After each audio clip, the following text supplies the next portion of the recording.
नमस्कार दोस्तों, आप जुड़ चुके हैं वॉइस ऑफ एमपी से। मैं हूं अब्दुल अली ईरानी। चुनावी रणभेरी बज चुकी है। कांग्रेस एवं भाजपा प्रत्याशियों की सूची जारी हो चुकी है।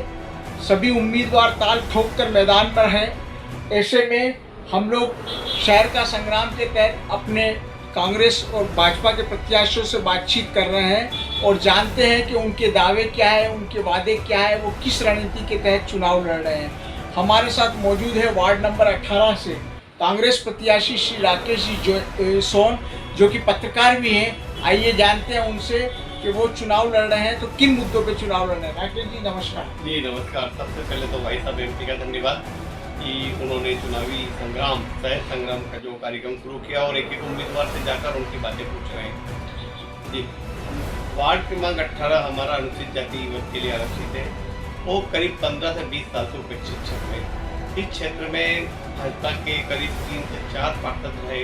उनके 20 साल के कार्यकाल में उन्होंने कोई काम नहीं किया। स्थिति यह है कि आज भी अम्बेडकर कॉलोनी एक अवैध कॉलोनी के रूप में जानी जाती है और हाँ, हम किसी को ला नहीं सकते। ऐसी स्थिति में अगर वार्डवासी मतदाताओं ने हमें अवसर दिया तो यह तय है कि 5 साल में अम्बेडकर कॉलोनी, एकता कॉलोनी और ईदगाह कॉलोनी के जो हमारे रहवासी हैं, जो वार्ड क्रमांक 18 के मतदाता हैं, उनको कभी नगर पालिका जाने की जरूरत नहीं पड़ेगी। मैं नगर पालिका जाऊँगा लेकिन उन्हें नगर पालिका जाने की जरूरत नहीं पड़ेगी।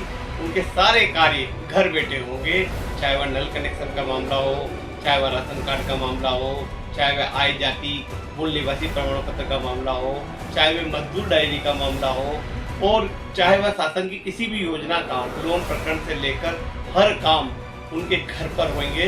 उन्हें नगर पालिका या शासकीय दफ्तरों में चक्कर लगाने की जरूरत नहीं पड़ेगी। मेरा ये प्रश्न था सर कि अभी आपके वार्ड में क्या समस्या है, क्योंकि हमने वॉइस ऑफ एमपी की टीम ने आपके वार्ड का सर्वे किया था और जाना था कि वहाँ पे गंभीर समस्या है। तो अभी वर्तमान में इससे पूर्व नगर पालिका में कौन पार्षद रहा और समस्याएं क्या है? देखिए, पिछले 10 साल से वहाँ बीजेपी के 2 पार्षद रहे, मुरली कुंवर रहे, भारती कुंवर रहे। और भारती कुंवर तो वहाँ की ऐसी पार्षद रही कि उन मैडम ने और उनके हस्बैंड ने मतलब हमारे अम्बेडकर कॉलोनी, एकता कॉलोनी और ईदगाह कॉलोनी के भाई बहनों को तुच्छ समझा। उनको काम करना तो दूर, उनसे बात तक नहीं करते थे। और जब वो वार्ड छोड़ के चले गए, मोहल्ला छोड़ दिया उन्होंने, और बीजेपी ने और बीजेपी के लोगों ने हमारे वार्ड की ऐसी दुर्गति की कि वहाँ पर अगर ये लोग दिख भी जाए तो लोगों में इतना आक्रोश है कि उन्हें घुसने नहीं देते। आज अम्बेडकर कॉलोनी की बात कर लीजिए, वहाँ पे अंदर खरंजा निर्माण नहीं है, सारी सड़कें सालों से नहीं बनी है। हम एकता कॉलोनी चले जाएँ, वहाँ पे सड़कें नहीं है। हम ईदगाह कॉलोनी चले जाएँ, ईदगाह कॉलोनी में तो इतना अन्याय हुआ है तो वहाँ के लोगों को अंदर ना तो वहाँ पे सड़क है, ना नाली है, ना बिजली है। बिजली के लिए भी दिक्कतें आती है, ये वहाँ पे समस्या है। दूसरी चीज़ है, हमारी जो अम्बेडकर कॉलोनी वाली जो पुलिया सालों से क्षतिग्रस्त है, उस पुलिया के पास में मुरली कुंवर ने लंबा चौड़ा अतिक्रमण कर रखा है। इन लोगों ने किया क्या वार्ड के लिए इतने सालों के अंदर?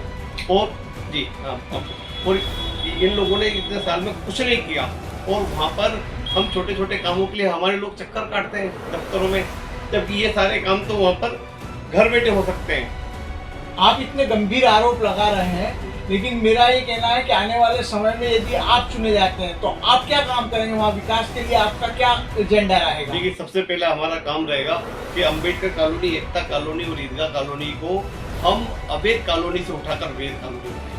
अगर हमारे आसपास नई कॉलोनियाँ कट रही हैं, उनकी ज़मीनों के भाव 1000, 2000, 3000 रुपये तक है और हमारे यहाँ ब्लैक लिस्टेड है, जीरो है। हमारे मकानों पर कोई लोन नहीं देता है क्योंकि हमारी अवैध कॉलोनी है। हमारी अवैध कॉलोनी वैध कॉलोनी क्यों नहीं हो सकती? हमारा पहला लक्ष्य रहेगा कि सारी हमारे अम्बेडकर कॉलोनी, एकता कॉलोनी और ईदगाह कॉलोनी को अवैध कॉलोनी से वैध बनाना, उनके पट्टे की जगह रजिस्ट्री बनाना और उससे उनकी गाइडलाइन बढ़ेगी। और गाइडलाइन बढ़ेगी तो मकानों के दाम बढ़ेंगे, तो मकानों पर हमारे रहवासियों को रजिस्ट्री के आधार पर लोन मिल सकेगा। दूसरी चीज़ है कि हम हर गली में आज तक खरंजा नहीं हुआ है, सीसी सड़कें बनेंगी, नालियाँ बनेंगी। ये तो रूटीन के काम है, ये तो चलेंगे। इसके अलावा हमारी जो अम्बेडकर कॉलोनी और नसरुल्ला खां मस्जिद के यहाँ पे जो पुलिया है वो मात्र 15 फीट की है, उसको 20 फीट लंबी चौड़ी पुलिया बनाना है, जिससे जब खाली कुएं से जब यह रोड शुरू होगा तो ये पुलिया बन जाएगी। तो यहाँ एक शहर का एक छोटा हाईवे बनेगा जो मिनी हाईवे होकर सीधे हवाई अड्डे तक जुड़ेगा। और हवाई अड्डे तक जब ये हाईवे जुड़ जाएगा तो हमारे क्षेत्र में विकास की लहर वैसे ही दौड़ेगी। दूसरी चीज़ आप जानते हो, पिछले 3 साल से वो अम्बेडकर सेवा केंद्र चला रहा हूँ। अम्बेडकर सेवा केंद्र के माध्यम से हमने अनेक काम किए। जिस मजदूर डायरी के 2,500 रुपये लोग लेते थे, हमने निःशुल्क बना के दिया। आय जाति मूल निवासी प्रमाण पत्रों के लिए 500, 700 रुपये कलेक्टर कार्यालय में दलाल लेते थे, वो काम हम निःशुल्क कर रहे हैं। और मैंने अम्बेडकर कॉलोनी में अम्बेडकर सेवा केंद्र इसलिए खोला है कि हमारे मजदूर भाइयों को, हमारे अम्बेडकर कॉलोनी और एकता कॉलोनी और ईदगाह कॉलोनी के रहवासियों को कहीं सरकारी दफ्तरों के चक्कर नहीं लगाना पड़े। ये हमें खुशी है कि पिछले 3 साल से बहुत कम लोगों को सरकारी दफ्तर में जाने का मौका मिला। बाकी हमने सारे काम वहाँ पर किए। हमने पिछले अम्बेडकर सेवा केंद्र के माध्यम से अभी हाल ही में हमने गुमाबाई नेत्रालय के सहयोग से 300 लोगों की आंखों का परीक्षण कराया, जिनमें 100 लोगों की आंखों का निःशुल्क ऑपरेशन हुआ है। इसके अलावा शासन की अनेक योजनाओं का लाभ हमने अम्बेडकर सेवा केंद्र के माध्यम से दिया है। अम्बेडकर सेवा केंद्र कोई कमाने का साधन नहीं है, सिर्फ लोगों की सेवा करने के लिए खोला है। क्योंकि मैं यादव महासभा जब अध्यक्ष चुनाव लड़ा था, तब वादा किया था कि मैं अपने समाज के लिए, अपने क्षेत्रीय जनता के लिए एक ऐसा सेंटर खोलूँगा जिससे लोगों को फायदा मिलेगा। वहाँ रोज़ सुबह 8 बजे से लेकर 11 बजे तक पिछले 3 साल से बैठ रहा हूँ और लोगों की समस्या वहाँ पे सुनते हैं। आधी रात को भी अगर किसी का काम पड़ता है तो हम जाते हैं। कोरोना काल के अंदर जब लोग मैदान में नहीं आते थे, काम करने से डरते थे, उस समय हमने मैदान में रहकर काम किया है। और हमारा विश्वास ये है कि हम वहाँ पे सेवा के लिए खड़े हैं। हमारा जो अम्बेडकर कॉलोनी, एकता कॉलोनी और ईदगाह कॉलोनी को जो स्लम एरिया बोलते हैं, गंदी बस्ती कहा जाता है, और क्या क्या आरोप है, हम इससे उसको उभार के एक आदर्श वार्ड बनाएंगे, एक अच्छी आदर्श कॉलोनी बनाएंगे और इन कॉलोनियों का विकास होगा। और विकास होगा तो हमारे जो लोगों का उद्धार होगा। वार्ड को लेकर आपका कोई खास सपना, कोई खास विजन जो कि जिसे कि नीमच के अंदर उदाहरण बना दिया जाए, ऐसी कोई खास बात आप बताएंगे? जी, हमारा ये है कि मेरा सपना है कि अम्बेडकर कॉलोनी को एक आदर्श कॉलोनी बनाना। अम्बेडकर कॉलोनी, एकता कॉलोनी और ईदगाह कॉलोनी, ये वार्ड नंबर 18 है, इसको एक आदर्श वार्ड बनाना, जहाँ पर स्कूल होगा। एक स्कूल की प्लानिंग है, हम वहाँ पर एक स्कूल खोलेंगे जो इंग्लिश मीडियम का होगा। दूसरा एक कंप्यूटर एजुकेशन खोलेंगे, क्योंकि हमारे बच्चे जब अधिकांश सरकारी स्कूल में पढ़ते हैं, वहाँ 6वीं, 7वीं, 8वीं में जाकर कंप्यूटर का पता चलता है। हम वहाँ 5वीं क्लास से एक निःशुल्क कंप्यूटर सेंटर खोलेंगे। तीसरा, हमारी जो बहनें, उनके लिए शासकीय योजनाओं की जो ट्रेनिंग होती है, जो विभिन्न दूर दूर चलती है, एक सेंटर उसके लिए भी खोला जाएगा, जो प्रधानमंत्री कौशल योजना अंतर्गत जो अनेक योजनाओं का लाभ उनको घर बैठे मिलेगा। तीसरा, हम जो अम्बेडकर कॉलोनी में मैंने बताया कि सबसे पहले वेद कॉलोनी करना, और वेद कॉलोनी करने के बाद शासन की हर योजनाओं का लाभ उनको घर बैठे मिलना, जिससे उनके जीवन स्तर में भी उद्धार होगा, जीवन स्तर सुधरेगा तो प्रगति होगी, और उस क्षेत्र को एक आदर्श वार्ड के रूप में, एक विकसित वार्ड के रूप में पूरा करने का लक्ष्य हमारा रहेगा। कांग्रेस को लेकर शहर में आप क्या संभावनाएं देख रहे हैं? कांग्रेस नीमच शहर में अब मान लीजिए 40 वार्ड है, तो 40 में से 30 से 32 वार्डों में कांग्रेस जीतेगी। और कांग्रेस के प्रति लोगों में उत्साह है, क्योंकि पिछले करीब 10 साल से भाजपा यहाँ पर है, तो भाजपा ने कोई काम नहीं किया। वार्डों की स्थिति आप देख सकते हैं कि क्या स्थिति अम्बेडकर कॉलोनी, एकता कॉलोनी और ईदगाह कॉलोनी की बात हमने की।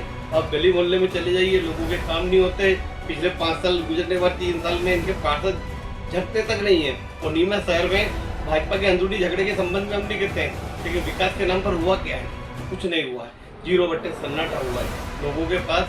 आज भी आप कॉलोनी में चले जाइए, सिविल लाइन डाली, सिविल लाइन फेल होगी, करोड़ों रुपए का घोटाला हो गया सिविल लाइन में, कोई बोलने वाला नहीं है। इसके अलावा अगर हम बात करें उसकी सड़कों की, कहाँ है सड़कें? आप चले जाइए, स्वच्छता अभियान की बात करते हैं, हमारा गुलचर मार्ग पूरा गंदगी से पटा रहता है, लोग परेशान हैं। और इस बार इतने परेशान हो चुके हैं क्योंकि नगर पालिका का चुनाव स्थानीय चुनाव होता है और लोगों का चुनाव होता है। और नगर पालिका में अगर एक बार फिर कांग्रेस आई और आएगी कांग्रेस का बोर्ड बनेगा, कांग्रेस का अध्यक्ष बनेगा, कांग्रेस का उपाध्यक्ष बनेगा, और इस शहर में फिर चमन करेंगे और एक नई विकास की इबारत कांग्रेस पार्टी लिखेगी। धन्यवाद राकेश जी। तो आपने सुना राकेश जी सोन को, उनके क्या सपने हैं, उनका क्या विजन है, क्या दावे और क्या वादे हैं।